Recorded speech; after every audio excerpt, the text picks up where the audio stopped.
All right. Well, welcome back, everybody. For you old school visitors to our social media pages, you probably remember the Damn podcast that we used to do. The Denny's Auto Media Network podcast is back in full force now. We are super excited to be here. This is Corey's first time on this podcast. He's our general manager. I don't know if you know Corey or not, but say hi to Corey. Corey, say hi to everybody. Right on. But today on our Damn podcast, we wanted to talk about winter safety for your vehicle, for yourself, maybe for snowboarding on the weekends when you're not at work. I don't know for sure, but we'll see where this takes us.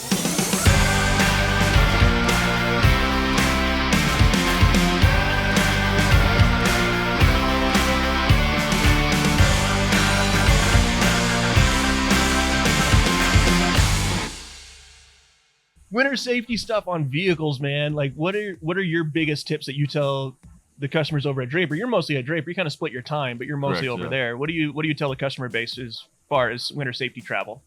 I'd say number one, not anything super.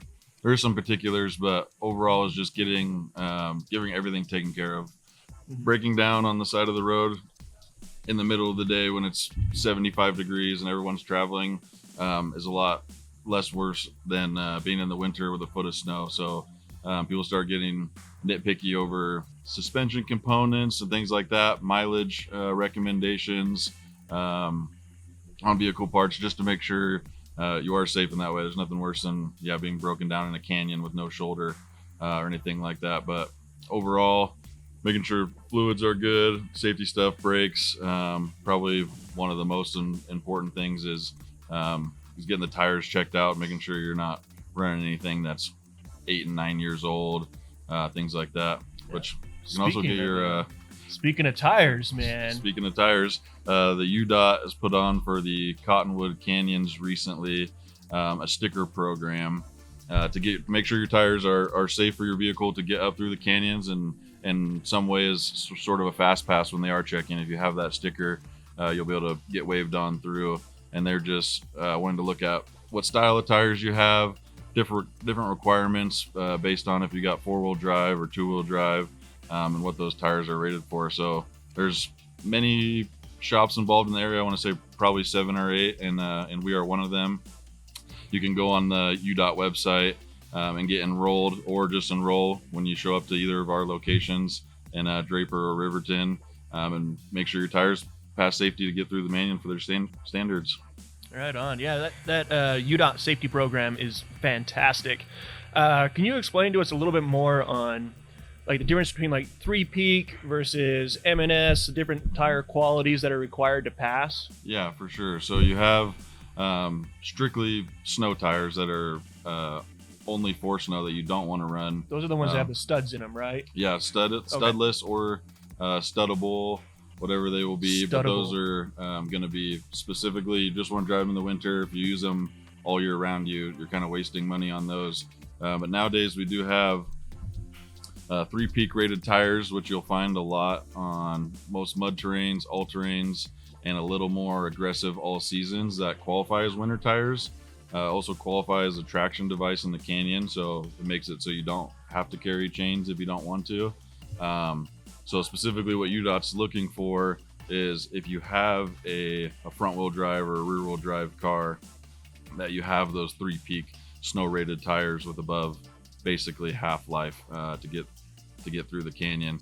If you have a 4-wheel drive truck or an all-wheel drive car or something like that, the next tier down on traction would be the MS rated tires, which stand for mud and snow.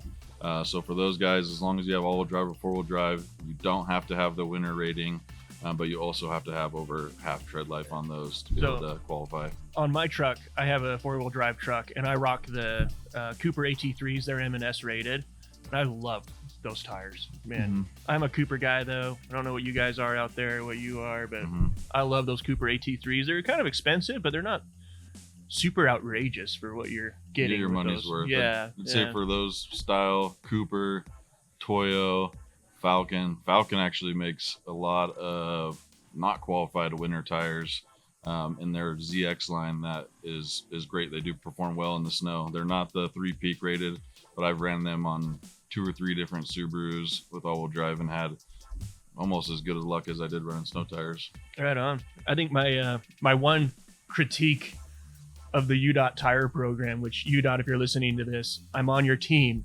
We're on the same team here. We want the same goal, but y'all got to start looking at DOT codes on tires, man. Like, I was pretty shocked to learn that you can run, like you were saying earlier, an 8 or 9 year old tire up those canyons and be safe. Considered safe.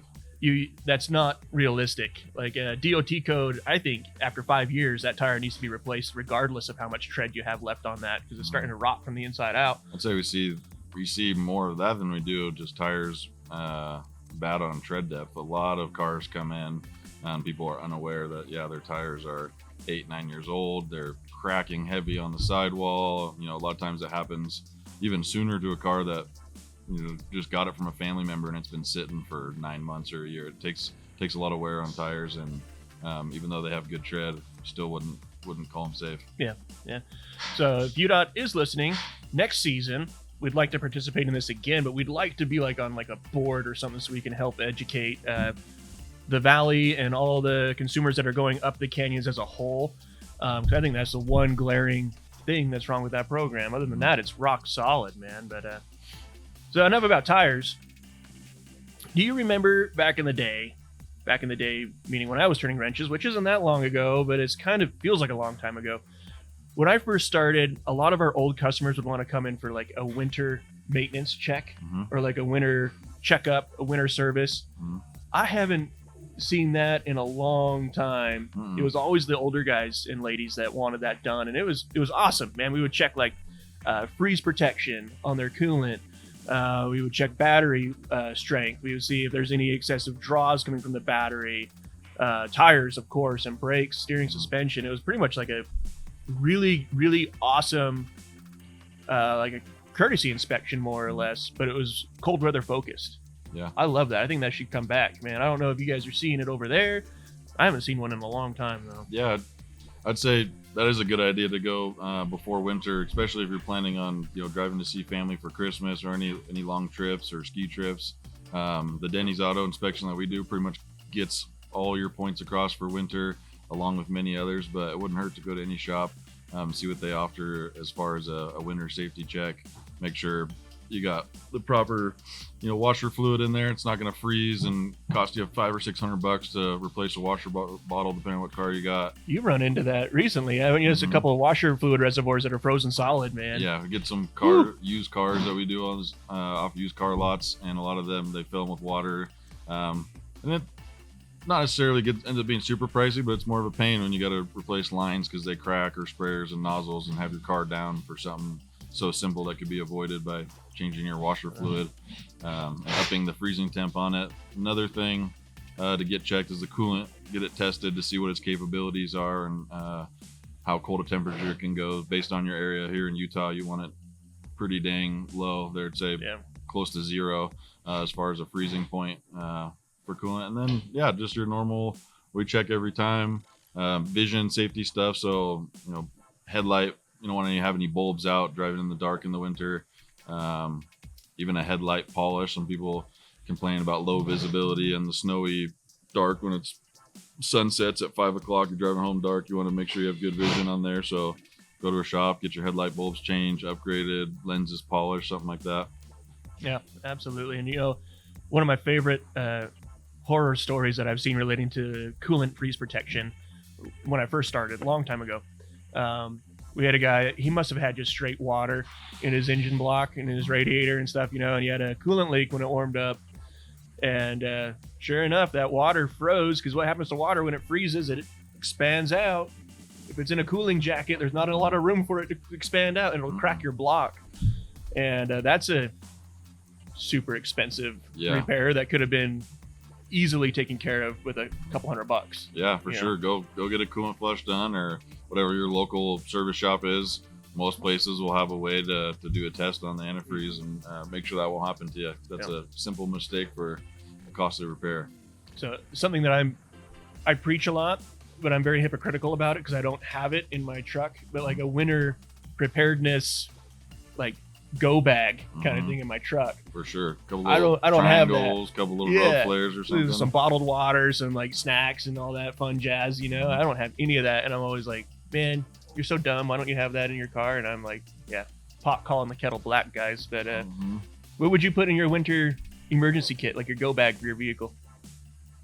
Definitely water. I like to get kind of out of the beaten path a little bit, so I'd say even as far as like fire starter and things like that. Gas is a big thing, I'd say, for winter travel. One of the most basic things people forget is making sure the tank's full before you're driving. Some people have some interesting commutes to get to work and or are traveling canyons, doing skiing and stuff like that. That's the simplest thing you do, is make sure your tank's full. If you did break down or got a flat tire, at least you have a few hours of keeping yourself warm, being able to leave the car running. I think like maybe like a little portable jump pack, something like that. Like, you're, at least when I go skiing, I'm in the lot and I'm that butthole in the lot that's like blasting, music with my engine not on. And so, if I do that too much, I come out, my truck doesn't start or the car doesn't start. A little portable jump pack would be awesome, so I can enjoy the tunes while I'm getting geared up, ready to go. Bottled water, I think, is a necessity. Fuel is a great one. I didn't think about that. Maybe some extra layers, maybe an extra jacket or something like that too. Yeah, some hand warmers, those little pop-up reflector thing, or road flare or whatever, something like that. Yeah, something to kind of mark your space, especially if it's like really snowy, dark, and a lot of these roads and canyons don't have shoulders, so if you're broken down on the side, you're not on the side, you're in traffic. Yeah, absolutely. Yeah, but that is something I expect better from you guys than from myself. So hopefully my wife doesn't see this and knows that, finds out that I'm ill prepared whenever we go skiing. But maybe she should hear it. She'll hold me accountable. Yeah, give yourself a little Christmas stocking stuffer, road flares and water bottles. Yeah, there we go. And a little gift card to the Brighton Cafe or something. I think something else you brought up too that I wanted to touch on was like your nighttime visibility, your headlights and stuff like that. Like I moved out to Erda, and takes me about 45 minutes to an hour to get in. But last week, man, it was just like dense fog everywhere. You know, especially from Lake Point to Magna. It was like, dude, if you didn't have fog lights on, good luck. Because your high beams are terrible in the fog. It just reflects back to you. Same thing like when it's snowing, it's like you have like the Star Wars light speed thing going on. Your high beams make that so much worse. If you have some fog lights, which a lot of people don't pay attention to their fog lights, it's a cheap fix, but it's not like a requirement for safety inspection. Not that we have a safety inspection anymore, but it's not like a big deal. And after that commute, if I don't have fog lights, I'm getting those fog lights fixed. Freaking fast. And fog lights are an easy thing to upgrade. We've actually done that recently on a few customer cars. You upgraded them to the yellow ones? Is that what you did? Yeah. So actually, most people like the white light because I think it looks better. Yeah. But the yellow is better in fog. But a simple LED conversion too on your fog lights. There's a lot of kits. Most shops will put them in for you. You can get them pretty cheap. And then as far as headlights go, nobody likes replacing units. A lot of times you see cars after they're 5, 7, 8 years old, they start getting a nice haze over the headlights or start turning kind of yellow. Headlights are expensive. They can be nowadays upwards of $1,000 to replace a unit, but we offer it, and I think a lot of other shops and or detailing places will offer headlight lens kind of reconditioning. So go down finer grits and sand the headlights down, give them a clear coat after. Just that can make, without changing bulbs, can make a huge difference for $100 and kind of refresh the front of the car as well. Right on. Yeah. Let's talk about other kinds of safety, like maybe when you're on the mountain snowboarding. Helmet. Yeah. You want to tell us your story of your cuckoo birds going around your head, man? A little excited to go up. Got my car UDOT inspected, and so shot up to Brighton. I've been up 6 times now already this year. But yeah, lack of snow for a couple of weeks led to some pretty ice rink conditions on the mountain. And on Saturday at the end of after a long day of 5 or 6 hours, I start getting a little tired / confident, and here comes the ice. Took a knock to the head and got a little kaleidoscope vision up in the corner for a little bit. I like what you said there. Tired but more confident, because that's totally relatable. That's how I ski too. Like towards the end of the day, I'm like, I got this black diamond, man, no problem. And I like roll down. Falling at the first 7 times. Why would I fall on it now? My story of when I started wearing a helmet, I was night skiing at Brighton. Brighton it must be like the proving grounds if you need a helmet or not, because I was going, it was off of what's the one that goes up that can connect to, you can take it down to Millie and you can take it over to Snake Creek. Is it that Crest? The Fast Pass one? Yeah. Not the Fast Pass one, like the six pack. Yeah. I was on that one, night skiing, and we were going through some trees, and night skiing trees, not the best mix, Yeah, but I hit my shoulder and I kind of bumped my head when I hit my shoulder. It was kind of like one of these things, and my shoulder hurt more than my head, thank God. But yeah, man, I had to wear a sling for a couple of weeks, and I got a helmet before we went again, got a helmet. Yeah, this might be the year to invest in a helmet and a headlamp. Yeah, headlamp for night skiing, dude. Oh yeah, I see a lot of. I thought it was kind of goofy the first time I seen somebody with like a high beam on their forehead, but it's starting to make a lot of sense now. Absolutely, yeah. I've never thought of that. I don't think I've ever even seen that before, but that makes total sense. Yeah, I would probably do that too. Beanies nowadays. That's cool. That's way cool, man.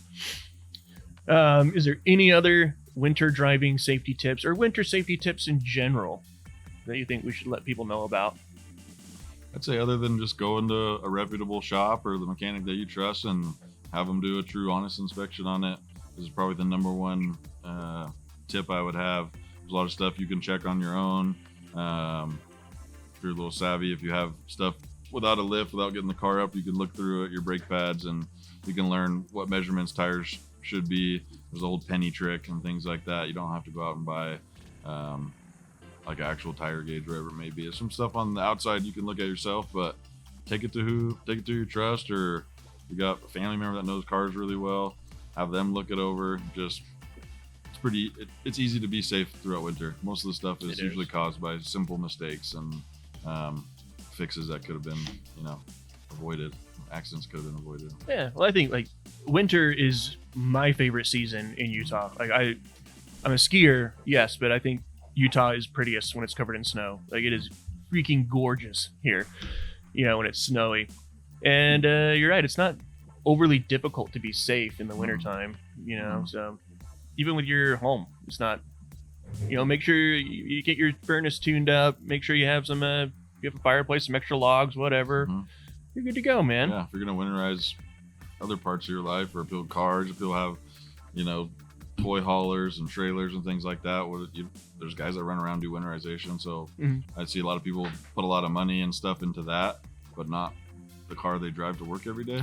Yes. Yeah, put some money into the car you drive every day and avoid yourself troubles, accidents, avoidable things. It's so funny about that is like your car is like your second biggest investment, right behind your home. Yeah. And people take better care of their homes, which I do. I don't blame people for doing that. But then they take better care of their like RVs, their side-by-sides, their four-wheelers, their tractors and stuff. And their car just kind of gets kicked to the wayside sometimes. And like, dude, that is a huge investment. Yeah. Like you dropping serious money on a new car. Why wouldn't you winterize it? Like the luxury things, which are the toys and everything, but not the thing that's responsible to get your kids to school, to get you to work. Yeah. My snowmobile's perfectly maintained, but my truck is a piece of crap. Yeah. So hopefully I can get it up to Peter Sink, and go mobiling. But yeah, it's like that's so bizarre to me that I don't know. It's probably just one of those like human traps that we all kind of fall into sometimes. Yeah, that's very true. Take it for granted. It starts every morning. Why do I need to do anything to it? Until it gets below. Until it doesn't. Until it doesn't. Yeah. Until you have a cracked block that you're looking at. Oh, cool. All right. We have anything exciting coming up? I don't think so. Not too crazy. Other than the holidays, Christmas. Christmas. It's exciting for everybody. More skiing. Hopefully a more nice boarding. white Christmas in the valley. Dude, I hope so, man. I was checking my phone weather. It's like nothing, man. Like no snow. Snow. I don't want that inversion to come back, man. Yeah. And I want a white Christmas. Yeah. Yeah. We'll see what happens. Especially down here. We need it in the mountains for sure, but it'd be nice to have it down here for Christmas. Yes, absolutely. Speaking of inversion and bad air quality. Yeah, so we're kicking this idea around. I think we're going to make it official. This is going to come out like a week or two after recording and filming, but probably around Christmas time or maybe earlier, we're going to do like if the air quality, we're all worried about the inversion. We're all worried about air quality. Yellow air quality days suck. Red air quality days are even worse. I have some friends that have some pretty severe asthma, and they can't go outside when it's yellow or red. Yeah. And that sucks. And it's not all of the citizens of Salt Lake and Utah that cause this inversion. A lot of it is like the geography of the area. We live in this big valley, 100%. And we get a lot of that pollution from California, Oregon, and Washington that gets blown into the valley. Then we have the stupid pressure differences and it settles, But I think what we could do is we could all work together on our end of it, which is making sure our cars are running properly, efficiently as possible, and effectively as possible. And so if we have a poor air quality day, a yellow or a red, we're going to do $50 off any check engine light diagnostic for the whole winter. This isn't like it's only valid for like 3 days or whatever, or like a month, whatever. No, it's going to be the whole winter. So I think that'll just make me feel a little bit better about, feel like I'm doing my part in taking care of the community that we live in, the sensitive groups that are around us, making sure the air quality is actually healthy for those people, and makes skiing a little bit more enjoyable too. Because one of my least favorite things about skiing is coming down from the mountain, looking down, and you see just like this disgusting freaking layer of brown gunk. It's like a Scooby-Doo episode, man, when he like cuts a donut out of the fog. You can do that with the chunky air that we have down here. I remember my first visit to Utah. I went up to Guardsman's Pass, and there was a bad inversion day, and they're like, "Oh, look down. There you can see where it's all trapped." I'm like, "Holy crap!" I'm from Oregon. You don't necessarily get it that visible, where it's like, "Oh, that's exactly what inversion looks like." Yeah, it's very clear here. So yeah, the special run help you get your check engine light off.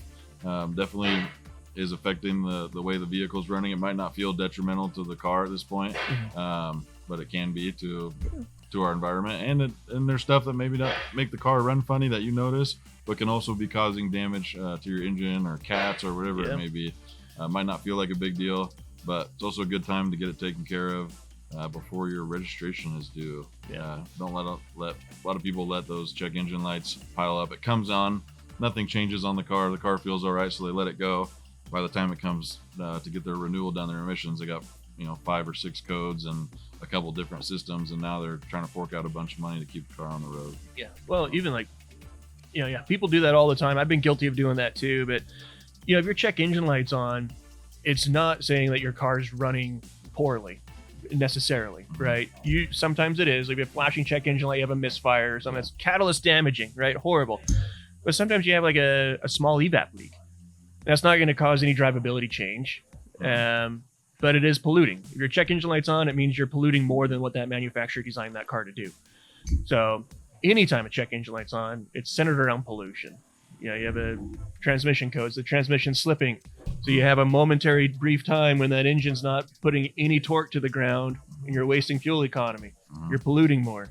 Evap leak, you have gas vapors leaking out into the atmosphere, which all contribute to the lovely inversion that we have. We don't have it today. I don't know why I'm pointing out the bay door, because it's actually a beautiful day today. It's gorgeous. Day. Yeah, Bluebird Day, no doubt, man. But yeah, so I think that's kind of what we wanted to do, this discounted diagnostic rate for check engine lights, because that is the number one thing. You're polluting more, and when we get this inversion, we have that high pressure on top of us.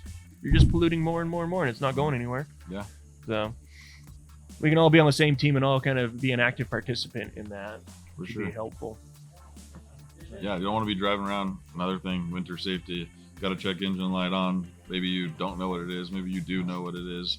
But if it's on, you don't know when something new pops up that might be, detrimental or might leave you on the side of the road. So if it's always on all the time, you see it, another code pops up that's actually, hey, this might leave you on the side of the road, and you have no idea because it's just been rolling with it for the last 6 months. And then you go from the Denny's special discounted diagnostic rate for check engine lights to I have 14 codes in there that are a complex diagnostic now, and I have to pay for a tow to get it towed into the shop. Yeah, exactly. If you're proactive about it, it's a lot easier, a lot more palatable.